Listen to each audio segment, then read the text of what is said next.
Bonjour, c'est Ursule encore. On est le 15 juillet 2022. Alors, je viens sonner la trompette aujourd'hui encore et je viens proclamer le retour de notre Seigneur Jésus-Christ. Soyons tous bénis. Amen. Et que sa joie soit notre force en ce jour. Amen et Alléluia. Alors, le message d'aujourd'hui, il est très court. Amen. Il est très court. Par la grâce de Dieu, peut-être que je pourrais apporter un prochain. Je viens tout simplement nous donner le résumé d'Apocalypse. Amen. Le Seigneur me met à cœur de donner le résumé d'Apocalypse. Parce que plusieurs de ses enfants ne lisent pas Apocalypse. Et puis, ceux qui lisent, ou bien parmi ceux qui lisent, beaucoup sont mélangés. Parce qu'il y a beaucoup de choses dedans, ok? Il y a beaucoup de choses à l'intérieur qui fait que souvent on s'entremêle dans les pensées. Il y a des parties, par exemple, qui se répètent au fait dans le livre d'Apocalypse. Et c'est fait exprès par les personnes qui ont apporté ce livre, peut-être dans l'intention de mélanger les gens. Alors, il fut un temps où il y a eu un synode, je pense le synode au IVe siècle, où certaines personnes ont été invitées et d'autres pas.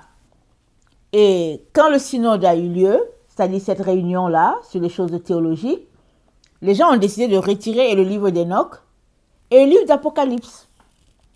Alors, une fois le synode fini, des lettres ont été envoyées pour dire aux gens, voici désormais le contenu qui seront trouvés, les livres qui seront trouvés dans la Bible. Et il s'avérait que le livre d'Enoch avait sauté et le livre d'Apocalypse avait sauté. Alors, il y a eu un grand débat. En tout cas, les partisans du livre d'Apocalypse ont réussi à céduler notre réunion. Et dans le prochain synode qui a eu lieu, alors, le choix a été entre Apocalypse et puis le livre d'Enoch. Et finalement, Apocalypse a été retenu. Les gens ont dit, il ne peut pas ne pas avoir Apocalypse. Parce que c'est comme s'il n'y a pas de fin. Or, si Jésus-Christ a communiqué à Jean ce qui devait arriver, c'est parce que c'était d'une importance capitale. Et Apocalypse, c'est la conclusion de la Genèse. Il ne peut pas ne pas y avoir ce livre. C'était ça la conclusion. Finalement, les gens se sont mis à résumer, voilà, à mettre ce qu'ils devaient mettre. Et souvent ils en ont mis trop. Alors moi-même qui vous parle, j'ai pris du temps et même je n'ai pas encore fini de décortiquer. Je me suis rendu compte qu'il y avait des chapitres qui se répétaient. Et alors, si bien que il y a des choses qui sont souvent en trop. C'est-à-dire que même s'ils n'étaient pas là, l'histoire de l'Apocalypse allait continuer. Amen. Et l'histoire de l'Apocalypse, c'est quoi? C'est l'histoire qui a commencé à la Genèse et qui prend fin à Apocalypse. Et dans la Genèse, on sait qu'il y a quelque chose qui s'est passé. Et Dieu a donné une parole. Et la parole doit s'accomplir à la fin. Et c'est comme ça qu'on sait que c'est la fin. Alors, regardons le livre donc de Genèse. Alors, nous savons qu'à la Genèse, il y a l'esprit du mal, n'est-ce pas, qui a été trouvé en Adam et Ève. Et celui qui a apporté le mal, le serpent, était aussi là, si bien que Dieu a donné la sentence de chacun. Et il a dit à Adam, écoute, pourquoi tu as fait cela? Il dit que c'est la femme. Pourquoi tu as mangé le fruit défendu? Il dit c'est la femme. La femme dit c'est le serpent. Alors, Adam, désormais, allait travailler à la sueur de son front. La terre lui donnerait des ronces et des épines, mais il devait quand même cultiver la terre pour avoir à manger. Ève, désormais, accoucherait avec beaucoup de douleur. On comprend que ses accouchements étaient peut-être sans douleur. Et le serpent, voilà ce qui lui a été dit. L'Éternel dit au serpent, Genèse 3, le verset 14. L'Éternel dit au serpent, puisque tu as fait cela, tu seras maudit entre tout le bétail et entre tous les animaux des champs. Tu marcheras sur ton ventre et tu mangeras de la poussière tous les jours de ta vie. Je mettrai une inimitié entre toi et la femme, entre ta postérité et sa postérité. Celle-ci t'écrasera la tête et tu lui blesseras le talon. Il dit à la femme, j'augmenterai la souffrance de tes grossesses. Tu enfanteras avec douleur. Tes désirs se porteront vers ton mari, mais il dominera sur toi. Il dit à l'homme, puisque tu as écouté la voix de ta femme et que tu as mangé l'arbre au sujet duquel je t'avais donné cet ordre, tu n'en mangeras point, le sol sera maudit à cause de toi. C'est à force de peine que tu en tireras la nourriture tous les jours de ta vie. Il te produira des épines et des ronces, et tu mangeras de l'herbe des champs. C'est la sueur de ton visage que tu mangeras du pain, jusqu'à ce que tu retournes dans la terre d'où tu as été tiré, car tu es poussière, et tu retourneras dans la poussière. Et je saute. Alors, le verset 22, l'Éternel Dieu dit, « Voici l'homme est devenu comme l'un de nous, pour la connaissance du bien et du mal. Empêchons-le maintenant d'avancer sa main et de prendre l'arbre de vie, et d'en manger et de vivre éternellement. » Et l'Éternel Dieu le chassa du jardin d'Éden pour qu'il cultivât la terre d'où il avait été pris. Donc voilà la conclusion. Combien de temps sont-ils restés dans le jardin d'Éden, dans cette situation de bonheur? Je ne sais pas. Combien de temps, on ne sait pas. On sait seulement que 20 ans où le serpent est venu se mettre entre Adam et Ève et pour les tromper. Et il leur a dit que ce n'était pas grave d'écouter et sa propre voix, c'est-à-dire la voix de sa propre conscience, et d'écouter aussi Dieu. Parce que Ève lui a dit, oui, Dieu a dit qu'on ne devait pas toucher à tel arbre. Il dit, mais non, c'est parce que si tu touches, tu vas devenir comme Dieu, connaissant le bien et le mal. Alors, elle va écouter le diable parce qu'il a réussi à infecter ses pensées à elle. Alors, elle était dans un monde d'obéissance, c'est tout, vis-à-vis de son Dieu. Nous savons tous que dans la présence de Dieu, ce n'est qu'obéissance. Mais le serpent a réussi à lui dire que elle pouvait réfléchir par elle-même et décider ce qu'elle devait faire, surtout qu'elle est en voie pour devenir Dieu.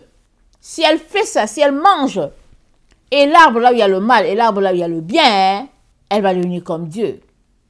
Or, Ève était déjà comme Dieu, dans le sens que la nature de Dieu était en Ève et puis en Adam.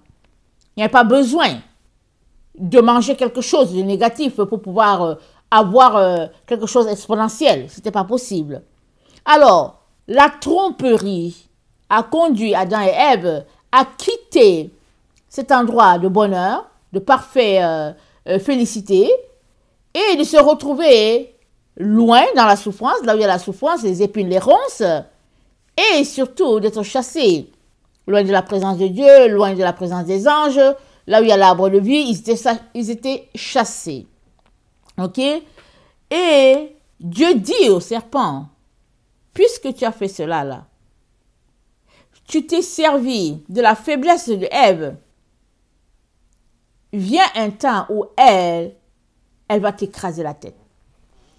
Sa descendance, ce qui sortira d'elle, son fruit, le fruit de Ève t'écrasera la tête.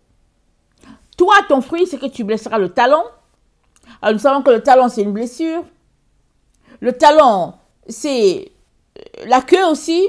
C'est-à-dire que tu chercheras à mettre fin à sa vie, à ce qu'elle a bloqué ses projets. C'est ça, la queue. Tu chercheras à empêcher la réalisation de ce qu'elle fait.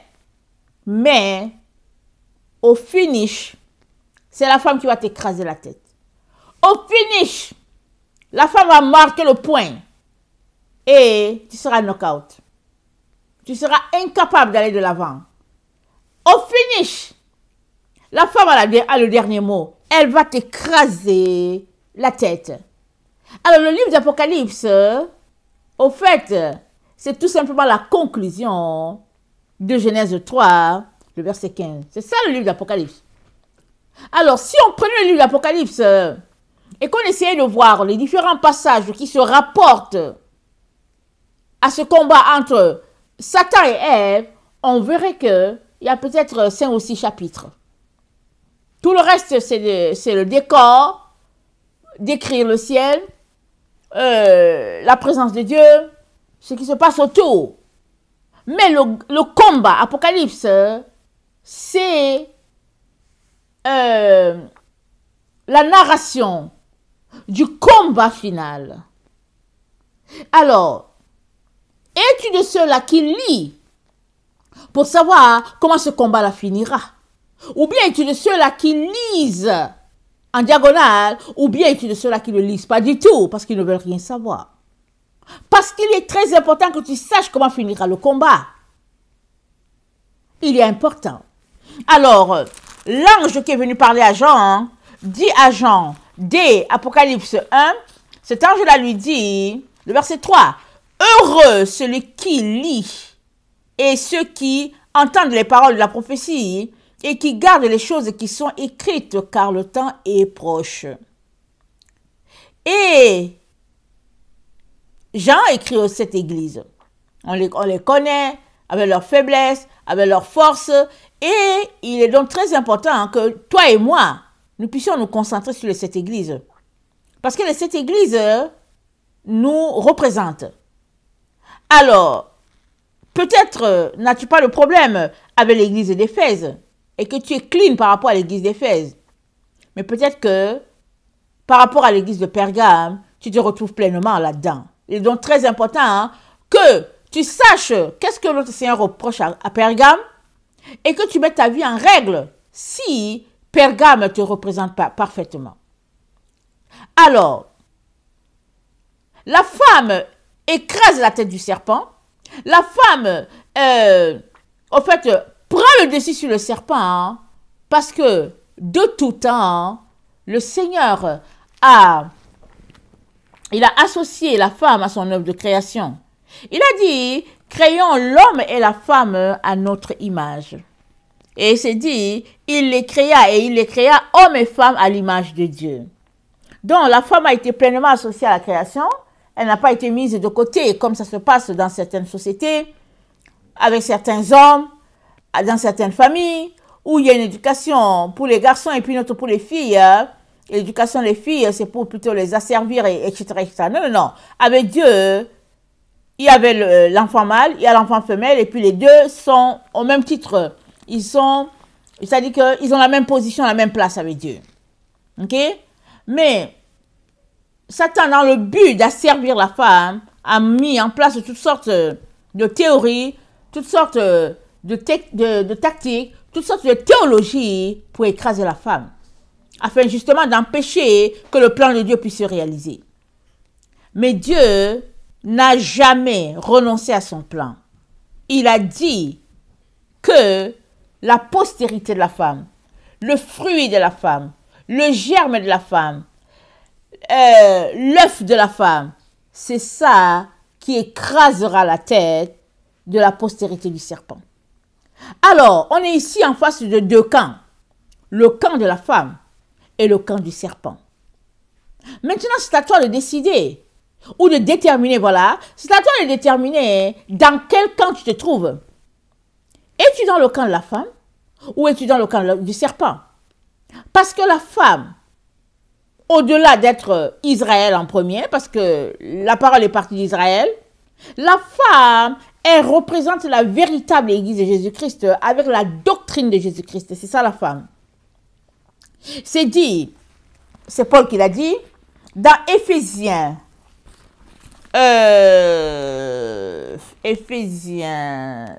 4, on va voir.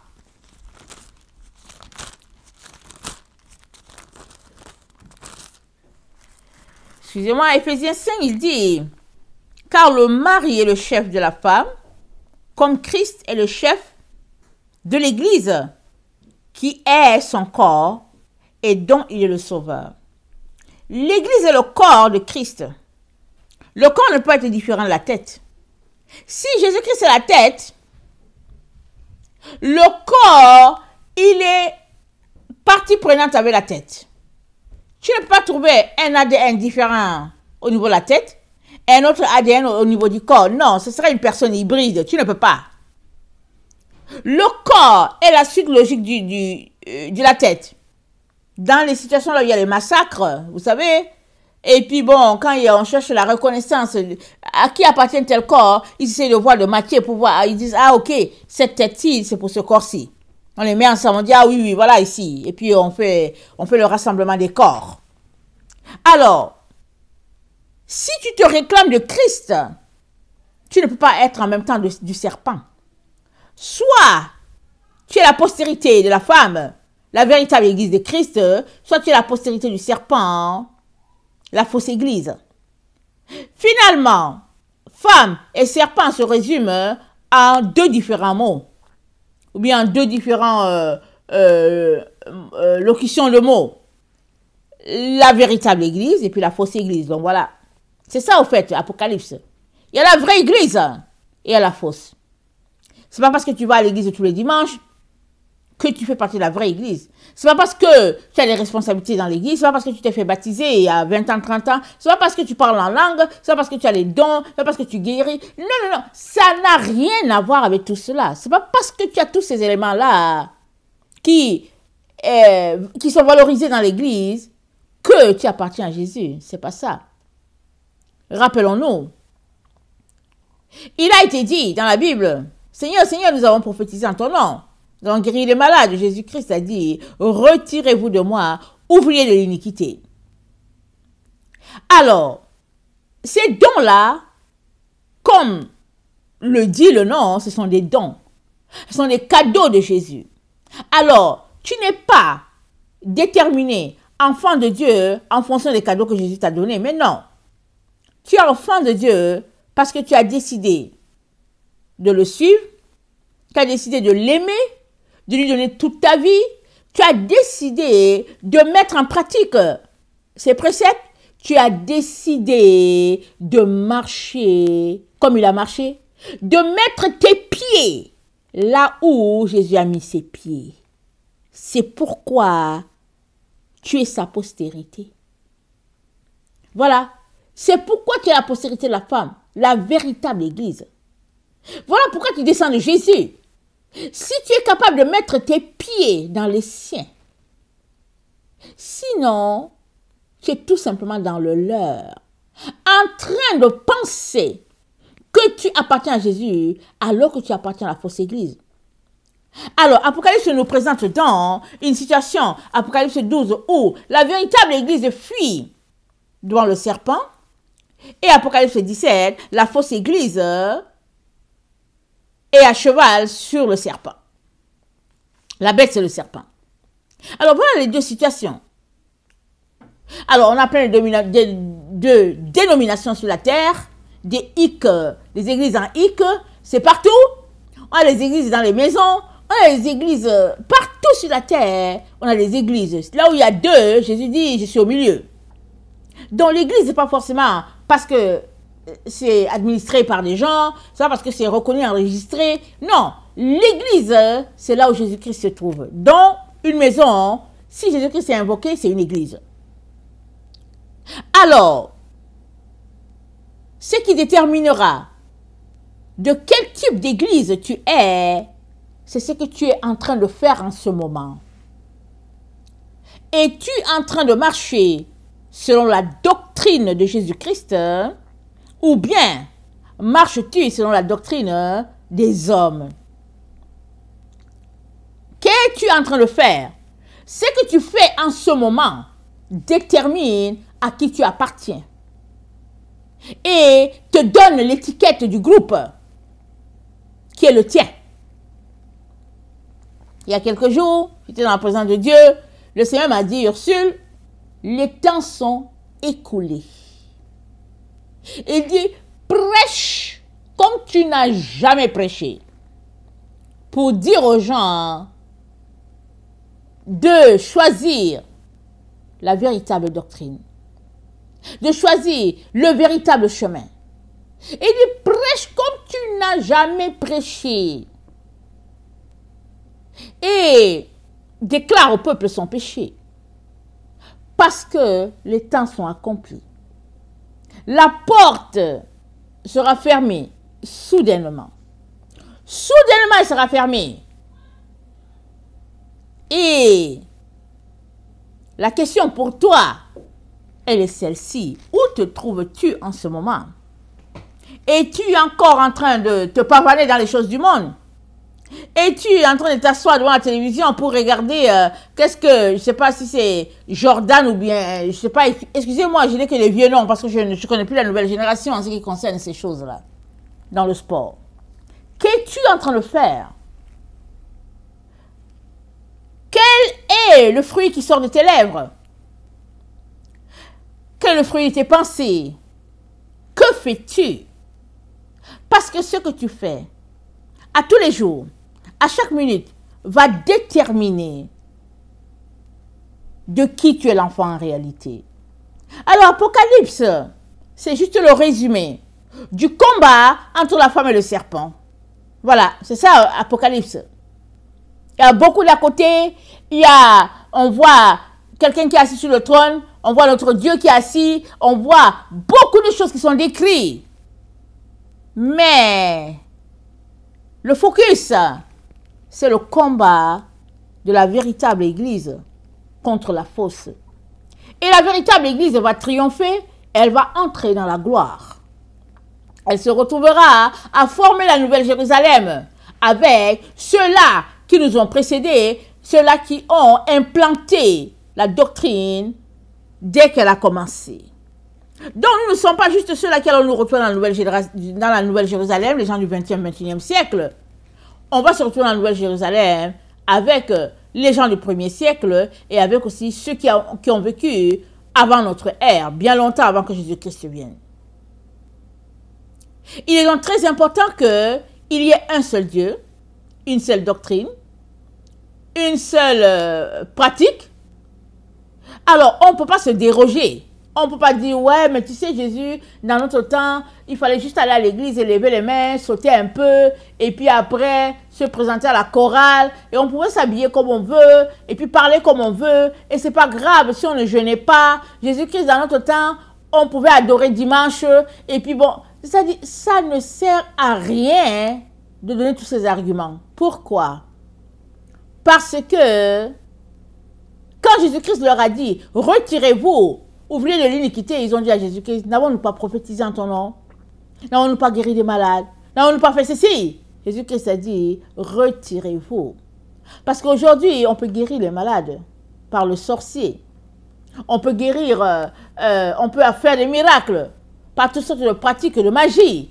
C'est rendu dans l'église. C'est applaudi. C'est vénéré. C'est apprécié. Malheureusement, Dieu n'a pas changé. Et il ne changera pas. Il se retrouvera avec ceux-là qui l'ont aimé tel qu'il est. Il se retrouvera avec ceux-là qui n'ont pas voulu le changer, lui, pour nos valeurs. Plusieurs ont décidé de changer Jésus-Christ tel qu'il est. Ils ont décidé d'adapter Jésus-Christ au 20e, 21e siècle. Ils lui ont donné une nouvelle coupe. Quand je dis coupe, c'est-à-dire, ils lui ont donné un nouveau style. Ils ont créé un Jésus à la 20e, 21e siècle, qui n'a rien à voir avec le fils de Marie. Celui-là qu'elle a mis au monde, rien à voir. Mais ils ont décidé que c'est comme ça. Parce que le véritable Jésus ne faisait pas leur affaire. Mais Jésus-Christ va se retrouver avec ceux-là qui, malgré les changements technologiques, malgré tout ce qui se passe sur cette terre, ont décidé qu'ils vont marcher comme Jésus-Christ a marché, comme les anciens ont marché. Ils ont décidé que là où Jésus-Christ va mettre son pas, ils vont mettre les siens. Alors, dans Colossiens, excusez,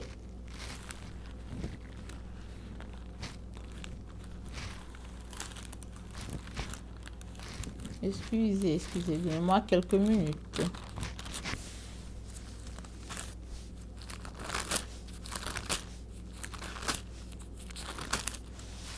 Bon, excusez-moi, je change, je tourne bien mes pages.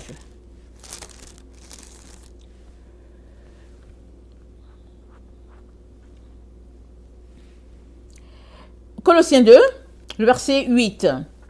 Prenez garde que personne ne fasse de vous sa proie par la philosophie et par une vaine tromperie, s'appuyant sur la tradition des hommes, sur les rudiments du monde, et non sur Christ. Car en lui habite corporellement toute la plénitude de la divinité. Donc voilà, on n'a pas besoin de changer Jésus-Christ pour l'adapter. Toute la divinité habite dans Jésus, le vrai Jésus. Celui-là qui est archaïque là, toute la divinité est en lui. Alors, faisons tout pour ne pas être séduits par le Jésus de notre siècle, qui est un Jésus qui prône l'argent, qui prône le défilé de mode, qui prône au fait toutes sortes de situations, au fait qui n'ont rien à voir avec Dieu. Il nous dit par la bouche de l'apôtre Paul de faire très très attention afin de ne pas être emporté par la tradition des hommes qui au fait viendront par la tromperie, nous disant j'ai reçu telle révélation, Dieu a dit ceci, et puis donc voilà, et on embarquerait. Il nous met en garde, il dit non. Et dans Timothée, excusez-moi, le bruit des feuilles, dans Timothée, dans 2 Timothée, il dit, le verset 2 Timothée 2, le verset 3, ça dit, souffre avec moi comme un bon soldat de Jésus-Christ. Il n'est pas de soldat qui s'embarrasse des affaires de la vie, s'il veut plaire à celui qui l'a enrôlé. Et l'athlète n'est pas couronné s'il n'a combattu suivant les règles. Il faut que le laboureur travaille avant de recueillir les fruits. Comprends ce que je dis, car le Seigneur te donnera de l'intelligence en toutes choses. Souviens-toi de Jésus-Christ, issu de la postérité de David, ressuscité des morts selon mon évangile. Il dit, souviens-toi de ce Jésus-là, celui qui descend de David. Pas l'autre Jésus-là. Pas celui-là qui vient avec le style flyé, les cheveux courts, et puis, non, pas ce Jésus-là. Pas le Jésus de l'évangile de la prospérité. Pas le Jésus, au fait, où on est sauvé un jour, on est sauvé toujours. Pas le Jésus où on peut pécher comme on veut. Il dit, non, souviens-toi d'un Jésus. Et ce Jésus-là, dont tu dois te souvenir, c'est celui qui est de la postérité de David. Pourquoi est-ce qu'il insiste sur la postérité de David? Parce que le salut vient de Sion. Dieu dit, c'est en Sion que je vais établir mon salut pour toute la terre. Alors il dit, souviens-toi de celui-là. Ce Jésus-là qui est descendu de David, là, souviens-toi. Parce que à la fin, Dieu dit, il ne manquera jamais de serviteurs assis sur le trône de David. C'est-à-dire, fais quoi, on tourne, à la fin, ce qui marquait à la fin, c'est que Dieu va placer un descendant de David sur le trône, afin d'être le serviteur qui va gérer ses biens sur la terre. Ça, c'est Dieu qui l'a déclaré.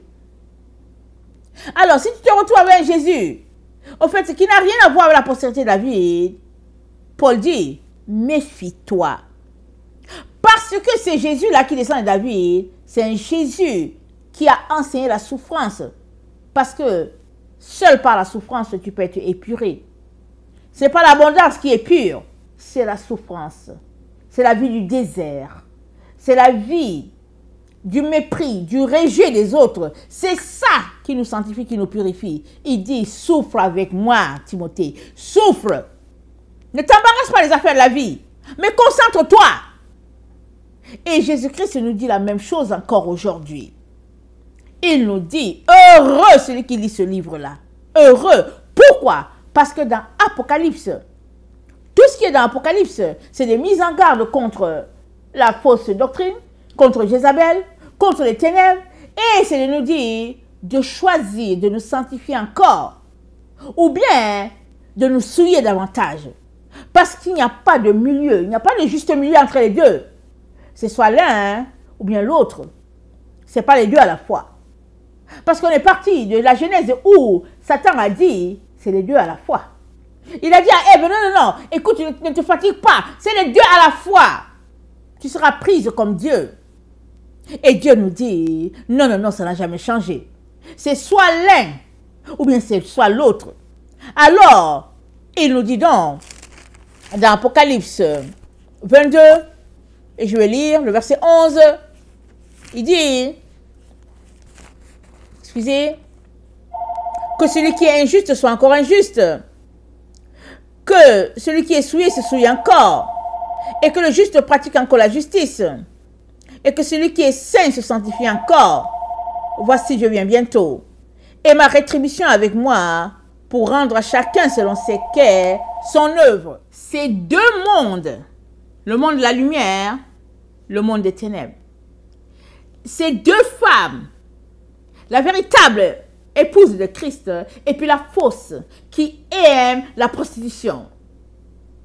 Ces deux voies, la voie étroite et resserrée, le chemin étroit et resserré, et la voie spacieuse, c'est séparé. Il n'y a pas de commun accord entre les deux. Quel rapport y a-t-il entre Christ et Bélial? Quelle relation y a-t-il entre le faux et le vrai? Il n'y en a pas. Et le Seigneur te le rappelle aujourd'hui, afin que tu choisisses une bonne fois pour toutes. Parce que on est dans les temps où la porte est en train de se fermer, et elle se fermera subitement dans notre temps. Elle se ferme la porte, elle se fermera subitement. Il est très important que tu le saches. Aujourd'hui encore, tu as le temps de changer de voie. Ça veut dire de quitter la mauvaise voie pour te jeter dans les bras de Jésus. Tu as le temps.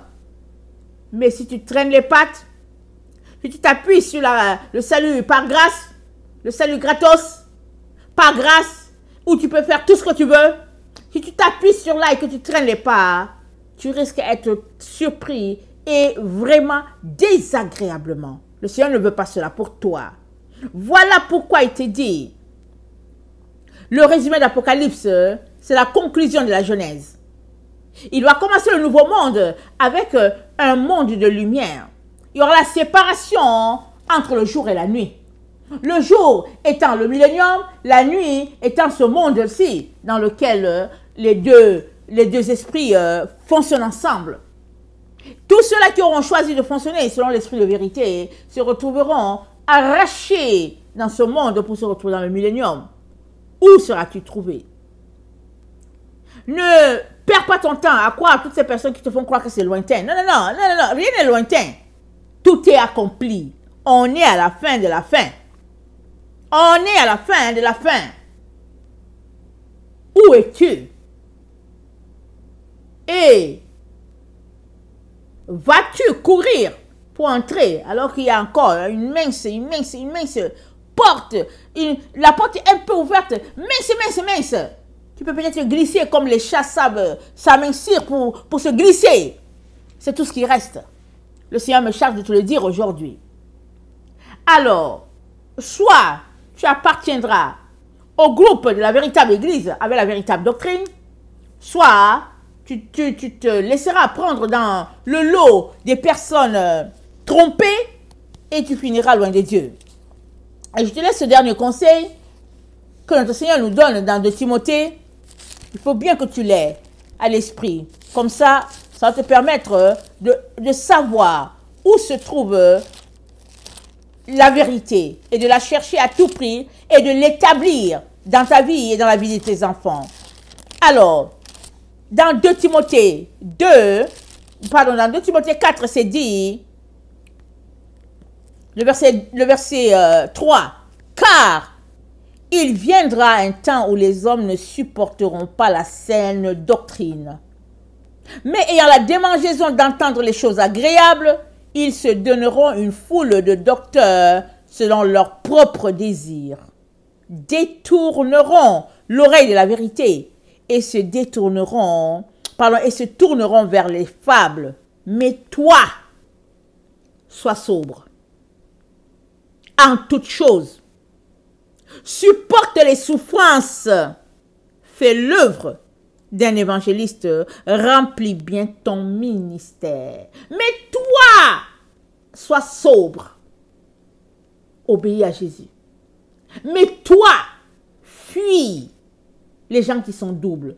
Fuis les menteurs. Fuis les gens qui aiment la voix du serpent. Fuis. Vaut mieux être seul que de te retrouver avec des gens qui sont doubles. Fuis-les. Fuis-les.